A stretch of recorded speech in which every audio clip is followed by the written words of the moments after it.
What's up, Angel City? It's your girl Panda here, bringing you a milestone episode of Angel City Chicks. That's right. This is number 100 for us. I can't believe we've lasted this long doing this together, and somehow people are still listening to us. Yeah, I'm not sure who's crazier, us or them at this point, and we're actually testing ourselves and pushing ourselves to new levels here for episode 100. We are live from the press booth here at BMO, so we are challenging ourselves in ways of technology and trying to make sure we can still bring you some fun action, and also, going live in front of a bunch of our peers. So hopefully no one throws things at us because this is an open press booth, and we're just so delighted and so grateful to Angel City for all their support over the years. Don't forget to like and subscribe. We are with you on every social media channel. Make sure you turn on those comments and alerts so that way you can be with us. The show is not the same without you. Like we say every time, get in the comments with us. Let us know how you're feeling. Let us know your thoughts, and let's talk about some news. We're expecting a special guest a little later, so we'll see. It's a busy day. We've got a lot of moving parts here, but we thought, let's just get it going. Let's get live. And when she's here, we'll plug her in. So we have already given you our first clue. Yes, it is a she. So very exciting. And like Nina just said, we're so excited to be able to do this. A little different. So bear with us. It could be a little different. We may not have the same graphics that we always have because, well, it's a little difficult to do that from here. But either way, we are so excited to kind of get this started. And let's just talk about some fun Angel City news. You know how we like to start all of this out. And we're going to talk about some call-ups that we've had with our team. Nina, you want to get into who is going to be seeing some international playing time? Absolutely. So we're super excited, obviously, whenever any of our players get called up. Claire Emsley got a nod. She's going to the Euros. And then Alyssa Thompson is actually going to also be joining the Olympics training camp. So she's not officially going, but she is in training camp. She's getting looks, and that's all we can really ask for. I feel like we'll get to it a little later when we talk about the NWSL. I feel like we got slighted a little bit.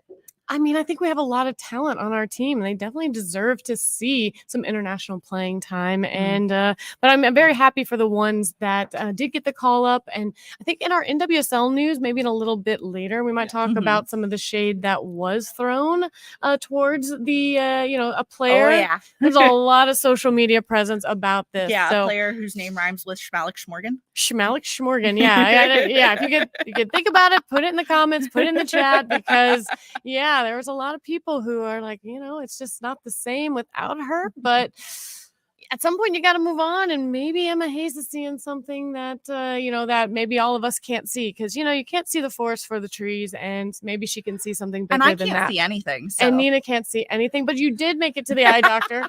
She did get new contacts, although I don't know why, because you still can't see anything. Yeah, I'm just still blind, guys. I know there's a camera in front of me, and I'm pretty sure I have a face. I just can't see it, and that's another reason you'll see me glancing down, because I can't see any of the notes if they put them up there. And Amanda doesn't like when I go off the rails as much. And for episode 100, we want to be professional.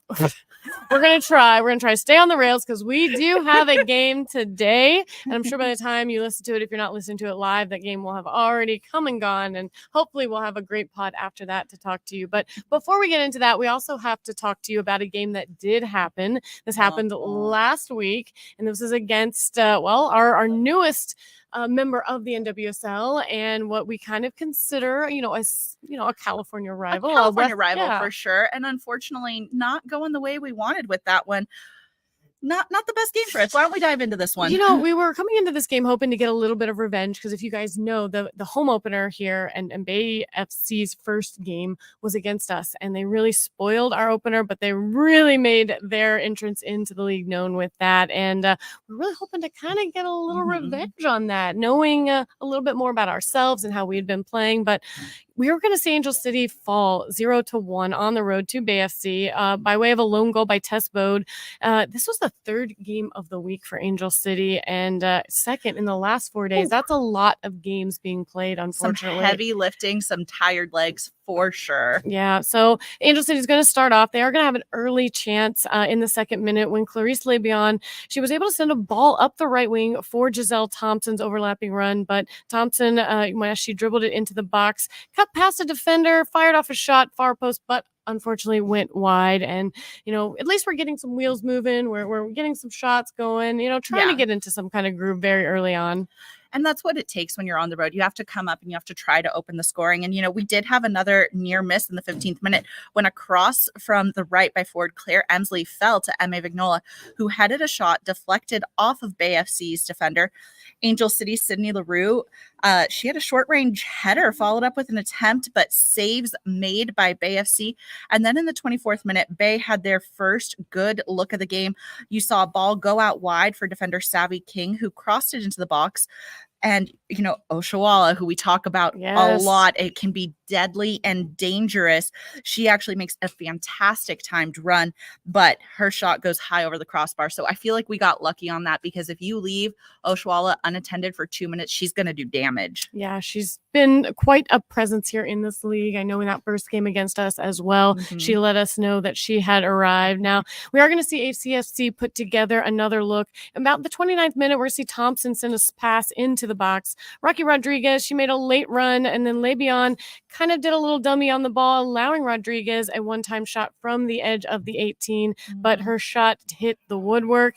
And then after keeping Angel City under persistent pressure for much of the half, Bay FC broke through in the 33rd minute when midfielder Tess Bode, as we mentioned in the opening introduction, she got on the edge of defender Emily Magny's low cross, took one touch, redirected it under Oshawala's feet and over the goal line. If Oshawala, if it hadn't gone under her feet, it was going to hit her feet and go in. It's going to go in. So we've just got to have a more defensive presence in that box for that. Unfortunately, this is going to put Angel City down 1-0 in the 33rd minute. Yeah, sometimes we play really well when we're coming from behind and that pressure gets us going.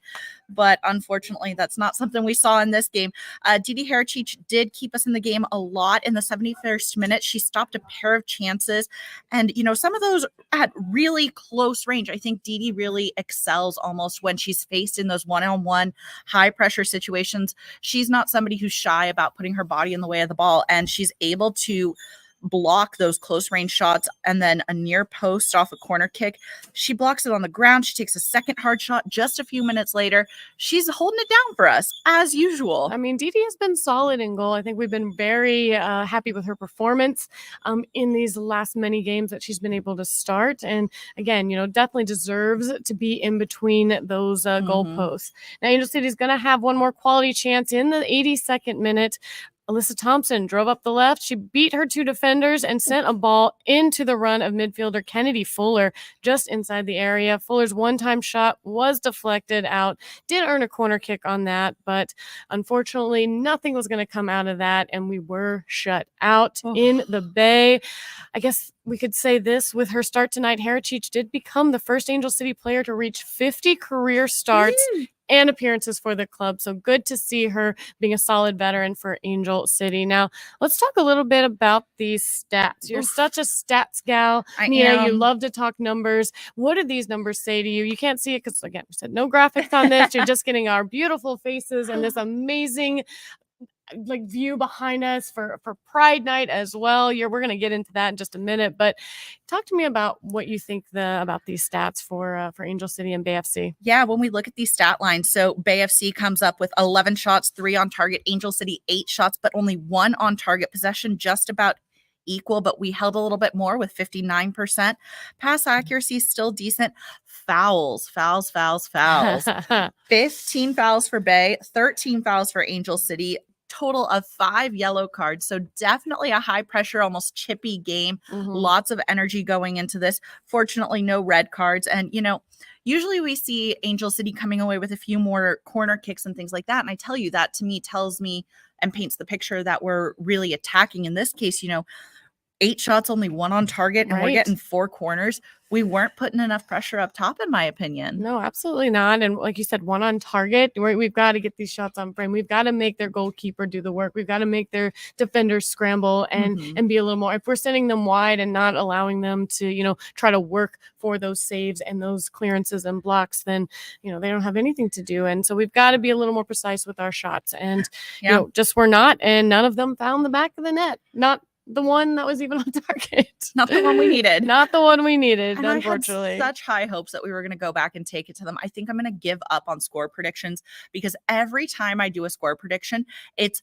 fully opposite wrong. So maybe today I just need to predict something I don't want to see happen, and then we're just going to go out and crush it. Let's just not predict anything except an Angel City win. And we don't care how it gets done or what it looks like because we need these points. Because let's look at the table now. Wasn't it in the Euros where like own goals is like the Golden Boot winner currently? Yeah, Like, I wonder how that goes. At the end of the day, own goals are leading the Golden Boot race. Like that'd be funny if they're like, no one gets it. We're just gonna put this funky looking trophy in the cabinet for own goals. So, yes. Kind of like a slap to the face. Like stop doing that. Comedy of errors. Like I don't know. That goes in a museum for sure. Exactly. All right, so we're gonna look at the league standings right now.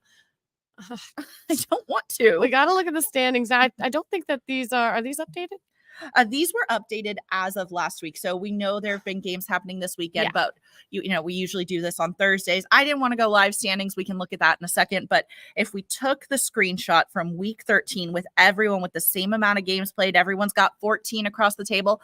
That's what we're going to talk to you about right now. And that leaves us with KC Current sitting on top, Orlando Pride in number 2, Washington Spirit number 3, Gotham number 4, then Portland Thorns, Carolina Courage, Chicago Red Stars, Racing Louisville, San Diego Wave, then Angel City. And after that, we are fortunately on top of Bay FC, which I appreciate, Houston Dash, Seattle Reign, and Utah Royals. So got some making up to do there, but we'll talk about today in a second. It just makes me nervous. This table is wider than I think we've ever seen it as we've been in the league, and there's a lot of momentum we need to gain. There's so much dominance at the top of this table. It's teams unfair. That are just not losing points at all. Every week they're gaining, whether it's a point or 3, they're still just adding to that. And to see a team like Kansas City Current at 32 and the Utah Royals at 7. I mean, we've gone into playoff, rounds or like contingent games that could get you to playoffs with literally like everybody still vying for it. People at the end were still able to make the playoffs. Like this is wild and everything. So, it's kind of nuts.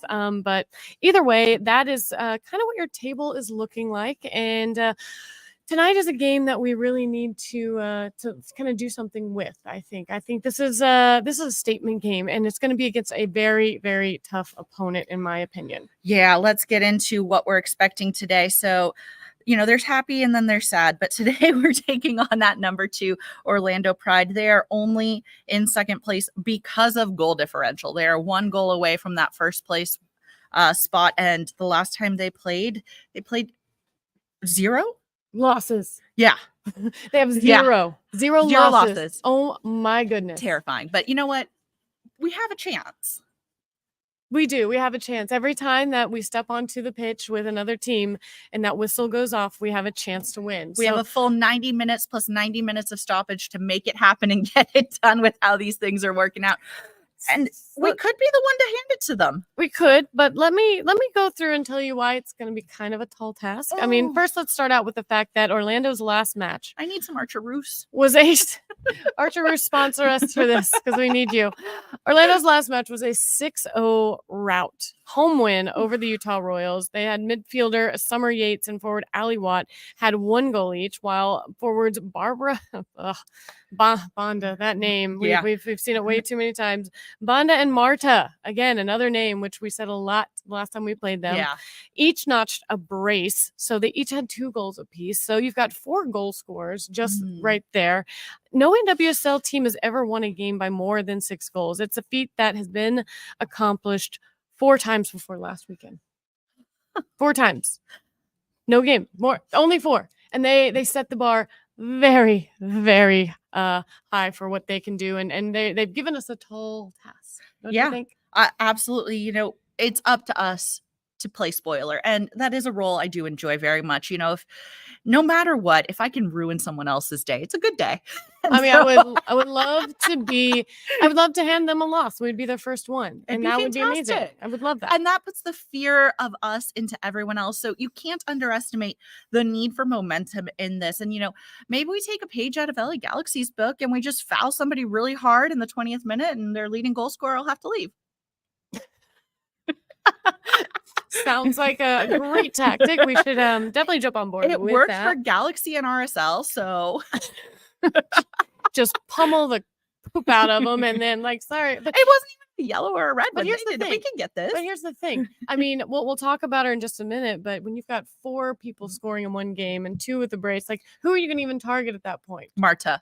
Marta? Yeah. Well, you know who I think we need?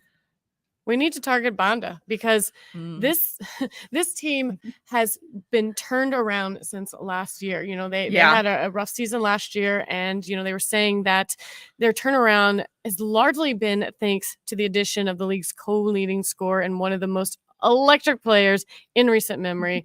Zambian forward Barbara Banda has just been outstanding for them. So I think we're going to target someone that we need to take out of, you know, out of the game. You know, we could take her out by way of red cards or double yellows. Yeah. We could do that too. I didn't say Or you we had could just to- like call her and like, I don't know, steal her keys or something so that way she can't. I don't know. no Nancy Kerrigan. No. no, Not this time. no taken out in the tunnel before the game or Not anything. this time. Okay, but you know, I love stats. So let's talk about this head to head a little bit. So we're currently sitting in 10th place. They are sitting in 2nd. And you know, one of the cool things that Bot Mob and all these apps will tell us is goals expected per game. So when we look at this, goals per match, this is what we are expected to score today according to all of the stats. We are expected to score 1. They are expected to score 1.93, so 2, we'll say.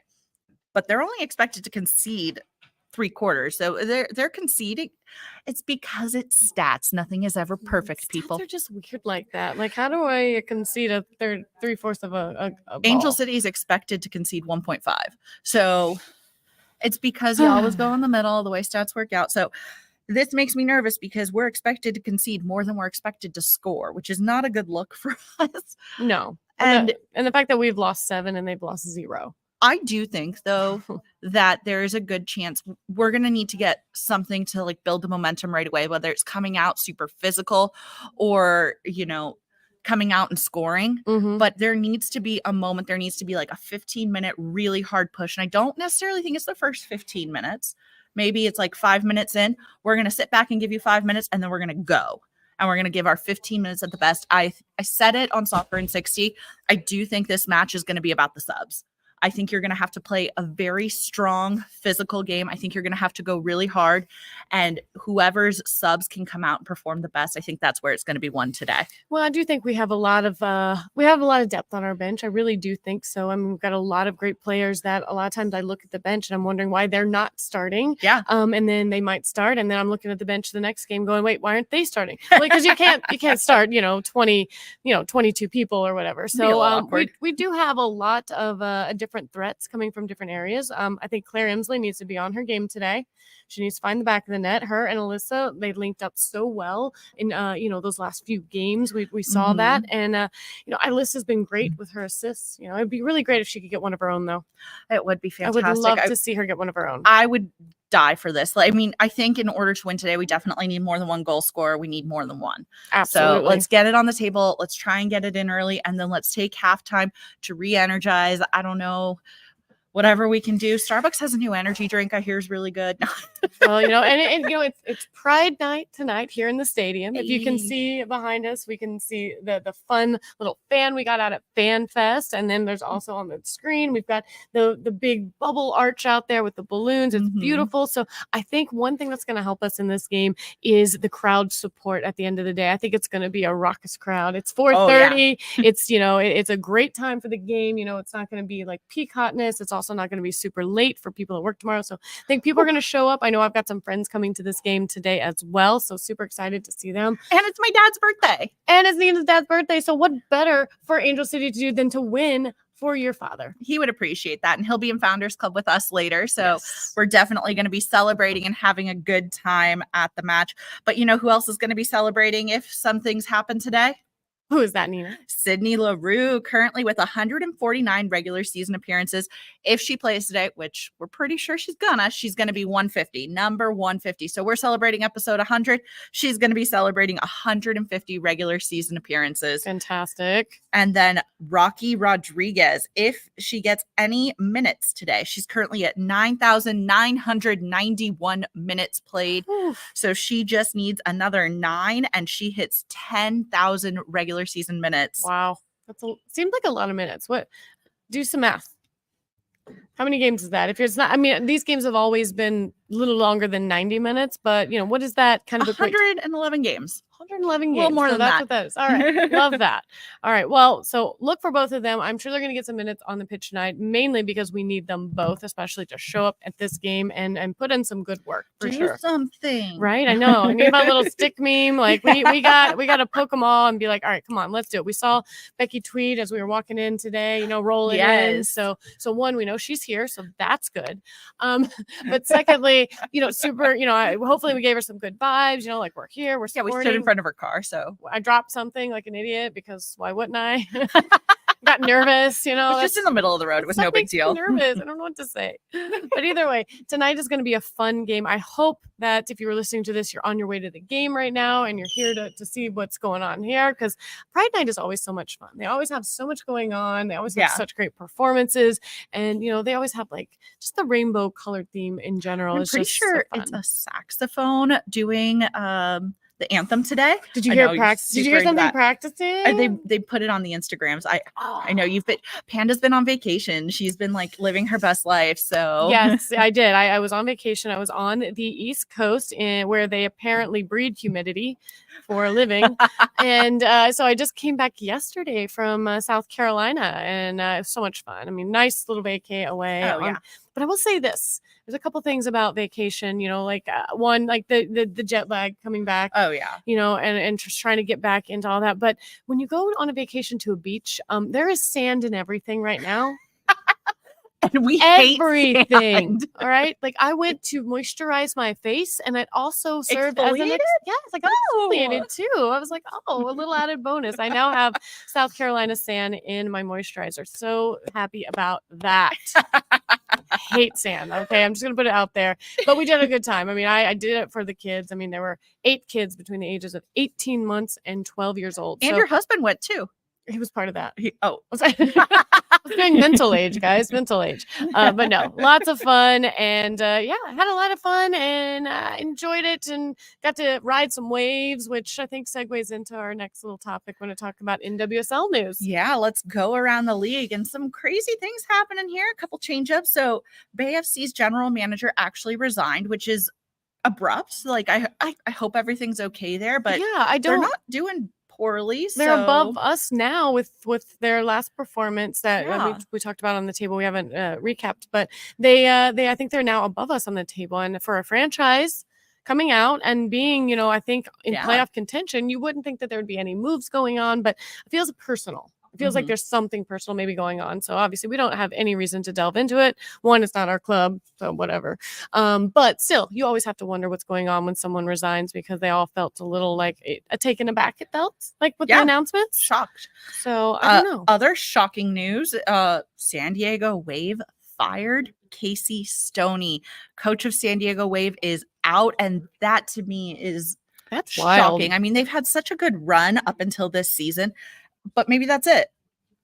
Casey Stoney's out, and they've got now their interim coach who's been with them for a while. And it's, it happens, especially when a team's not doing well in your midseason, you have to do something to make a change. And I think a coaching change is one of the easiest changes a team can make. It just seems so, like you said, abrupt. I mean, everybody kind of goes through a slump, but I think you give them a chance to work their way through that. Either way, I was reading her comment on, like she did have a statement out there. I won't read the whole thing, but I like the last part where it says life can punch you in the face when you least expect it, but we always have a choice with how we respond. So you can always throw back punches if you want, or you can like take that and somehow pull out something positive and learn from it and grow from it and come out on the other side a little bit better. So all the best luck to her. I think we always enjoyed the rivalries. I can't say that word. Rivalry. With them, and she was always fun. I mean, I always loved that she sat on a cooler for her Oh, yeah. games. That was always one of our favorite things, seeing her at games doing that. And then when she casually like booted the ball and got the red card, you know, a little cheeky move there. It was kind of funny, but either way, that's kind of that was a little bit of some shocking news. I think when I saw that, I was like, oh my gosh, like, is that Mhm. actually confirmed, or is that just someone Okay, tweeting? but let me tell you San Diego Wave statement. You can tell me if this ending sounds a little shady because I took it as shady. So they first like obviously say thank you to Casey Stoney and they congratulate her and say like what milestone she's reached. But then the last sentence of this statement put out by San Diego Wave, the decision to part ways was very hard and not made in haste. But given the ambition of this club and where we're at in our season, we felt that a change was necessary at this time. Do you feel like that's shady? Or am I just reading into it? I mean, well, how would you have worded it to not be shady? I Just mean, say what you need to say. like it makes it sound like she didn't want to win, like the ambition of this club. Like, It's just weird because Savannah McCaskill wanted to go to a club where they did win. yeah, Maybe it's her. maybe it's just the culture of San Diego Wave, and it's just kind of like a not so great culture where they're just kind of like cutthroat and backhanded. Because that sounds backhanded to me. I don't know. Maybe there's something going on there that we don't know. Maybe it's a little deeper, darker. I don't know. But we'll have to wait to see how it all comes out. And did they lose in their last game, I believe? Because somebody tweeted out there, well, it doesn't look like it was Casey Stoney's fault. Because I think they were showing a little shade. Let me see here. I mean, they did play Chicago Red Stars just 2 days ago. Oh, they lost 3-0. So you have to wonder, like, one, is that just a byproduct of the shakeup and losing your coach and now like having to readjust? Like sometimes these are kind of throwaway games, like you kind of go into them like a little lost, a little like, oh gosh, like we lost our coach. Like how much of a plan did they have before that going into that? Yeah. Because if this was just announced on what was this, on Thursday? Yeah. Yeah. And then It's they had a pretty game quick. on Friday. It's going to be hard to bounce back from that. It's going to be hard to win a game when, you may not, and you may not have the right direction that you need. And you may be kind of sad too. I Sometimes just laugh. Sucks for them. Oh my God. I'm a little competitive, okay? I am too, but I also, I also see people at the You're heart the of all nice one, this. we get it. I do see people, with jobs at the heart of all this. So All right. I don't know. Let's Either way. talk about Olympics. We're getting ready. A lot of fun excitement coming up. And we did mention that Alyssa was called into camp. Yes. But they have officially announced the roster for NWSL players going to the Olympics. And unfortunately, we're not as well represented as I thought we would be. Obviously, you see like Jaden Shaw, Rose Lavelle, Crystal Dunn, Sophia Smith, Trinity Broadman, Mallory Swanson, just to name a few of the players that are going. Lots of good representation. I don't think anyone is surprised that a lot of these players came from Gotham, which is where the entire U.S. women's national team decided to sign this year. Yeah, five players are going to the Olympics, and I don't even know on the alternate list if they have. Yeah, they have Lynn Williams on the alternate, so 6. Yeah, 6 players are going to the Olympics from Gotham. So that's yep, it's pretty heavy. Only 2 though from San Diego Wave, Jaden Shaw and Naomi Gurma. So what is the name that is missing here? Oh my goodness! Let X erupt with hatred and anger because they left Alex Morgan off of that Olympics list. Ooh. And kind of curious on everybody's thoughts on that. Is this someone like we said, Emma Hayes, looking through all this and seeing, again, something that we call a little bit of the youth movement, trying to maybe like clear out some of the veterans and make room for that, maybe in time for the next World Cup run or something like that. Or did she just not see enough of Alex Morgan in the last World Cup that she just didn't feel like, she needed to be a part of it? I don't know. It's shocking to me. I think it's definitely a change in, eras, a turnover that's happening here because we didn't expect to see this so quickly. And I would assume there were conversations behind the scene and they just didn't text us to let us know that this was going to happen. But you can't just snub somebody like that without a prior conversation, especially not somebody the likes of Alex Morgan that's become like the darling of the U.S. women's national team. And there's retirement and things like that. And then there's players who want to still play, but I don't know. I don't know. I'm only mad about it because that means she's not getting pulled out and taking time away from their chemistry with San Diego Wave. Well, because I just want them to get it. She hasn't scored all season, and on Friday she missed a penalty. So that would have been her first goal. So Wow. yeah, so she So has what a is the change that San Diego Wave needed to make? Was it a coaching change or? scoring problem. Are they not finishing their chances? I mean, I Mm. don't know. If you can't get someone like Alex Morgan to get on the scoring sheet, clearly there's something going on. Something's wrong. Something's happening. So I don't know, man. It's not our decision to make, but I do want to know everybody's thoughts out there on what they think as far as, you know, the roster, who was picked, who was omitted. Who do you think should have been picked from Angel City to go? Oh, I mean, for me, like Alyssa is a no-brainer, but I also have been loving MA. Yeah. Like I think she brings a lot to the table, and I think not putting her at least in camp and giving her a look Right. is absolutely absurd. But someone who's been snubbed forever, I think, is also Sarah Gordon. Yeah. I don't understand that one. Has she been called up ever? She's been called up. She but did in not- like some friendly matches, right? Yeah. I don't know. Well, Either way. Well, one thing I want to talk about, which is something that we love trending upward with women's sports, especially in WSL. And I was going to, real quick, did you see that Kansas City had their first River goal. Did you guys see that? Hey, Yes. So cool. So exciting. Yes, that was so much fun to see. And I think who was it? Starts with a T. Who scored the goal? King? Was it Tieran? No. No. I should have asked you this beforehand. Should have. Yeah. Either way, she signed the ball, so now that will be forever ingrained in history as the first River goal, which I thought was really cool. But one other thing that I think is cool are the metrics that seem to always trend when it comes to attendance and viewership of the NWSL. And right now we are halfway through the season. Okay. And so we have 10 teams that broke or matched home opener records to kick off the 2024 season. The overall home opener attendance grew by 18% from last year, which is pretty nice. That's fantastic. Week 11 marked the first time in league history that a single weekend in NWSL play had a combined attendance of over 100,000 people. Insane. We had 49 matches. Half of all the games this season have seen crowds over 10,000 people attending these. Through week 13, the league is comfortably on track to surpass last year's mark, which saw 55 matches with more than 10,000 fans in the stands. So I think we're definitely going to eclipse that. And people are showing up, man. I mean, I remember when Angel City first became a club and they were looking at the numbers and how are we going to sell out a 22,000 seat stadium. And they're looking at all the teams. And other than Portland, no one was doing over 10 for anything. Yeah. And now here we are talking about matches all over that are getting attendance over 10,000. Like that is huge. Now, heading into week 14, average attendance across the league sits at 11,089. That's the average attendance across the league. Obviously, there are some small venues, so it's going to bring it down a little, but the highest average attendance for any women's professional soccer league in the world is that.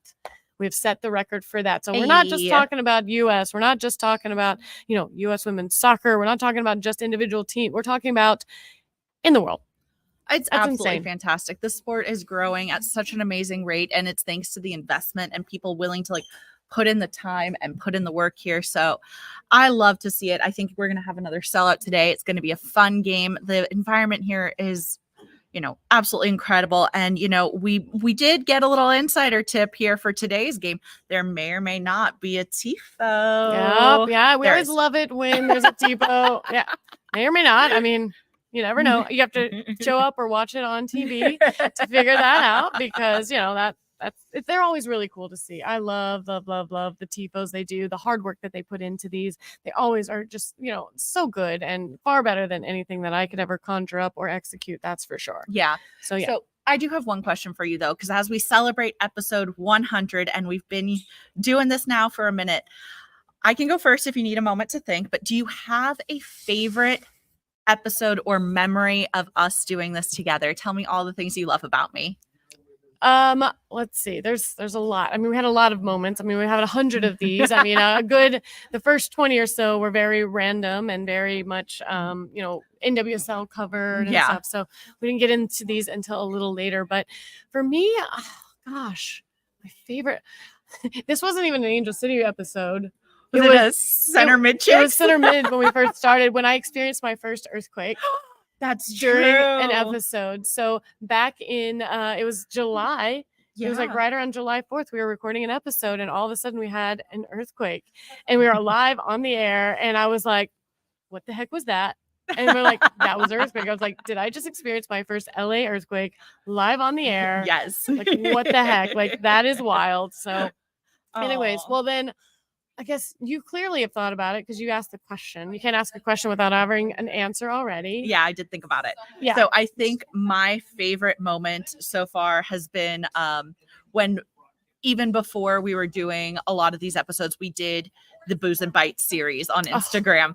And this, I think, sparked our sangria chaos because I made sangria live, and you can go back and watch on our Instagram feed. And I literally just take the bottle of vodka and I just keep pouring. That's Nina's And it was sangria. Amanda's reaction to me doing that. I'm going to call that Nina's sangrina because that's how she does it. But either way, lots of fun things. I mean, we can't forget our bacon episodes.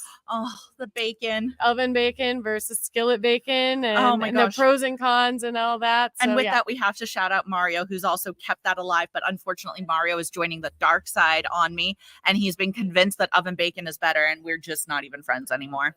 if you do oven bacon right, the mess is far less. You can cook more at the same time. You can also multitask without worrying about burning the bacon, like with your skillet on top. Like, go back and watch that Booze and Bites episode if you get a chance, because we proved to you why that is way more fun. My bacon was so much better. It was not. Mine was crispy. It wasn't greasy at all. It was fantastic. But no, we've had a lot of really, really cool moments. Let's be honest. Yeah, we've done some crazy things. And, people are starting to fill in here as we're getting closer to game time. Gates are opening up in about 20 minutes. So we hope you're on your way to the stadium. Right. I think we'll come back and we'll do our special interview maybe a little bit later. Maybe we'll do that one live. But for now, I think we have to say goodbye for episode 100. I don't know. We can't close it down yet. I'm not ready. You're not ready? No. We're not going? We're not doing it? It's going to get loud, though. So, with them opening up the windows. So, either way, yeah, I guess we're going to have to do that because apparently traffic got in the way. Traffic is never fun. Traffic got in the way of our special guests. They are supposed to be here like 2 minutes ago. So I don't know. I guess we'll just see what happens when they get here. They'll probably have to hit the ground running and get going anyway. So. Yeah, but we do have a quote as we usually do. This one comes to us from Becky Tweed. She says, "You don't need motivation when you play a team like Orlando. They've gone 13 games unbeaten and it is incredible. However, they have to waver at some point, and why not try to be the first team to do that?" Let's get it. Happy Pride, everyone. Let's do it.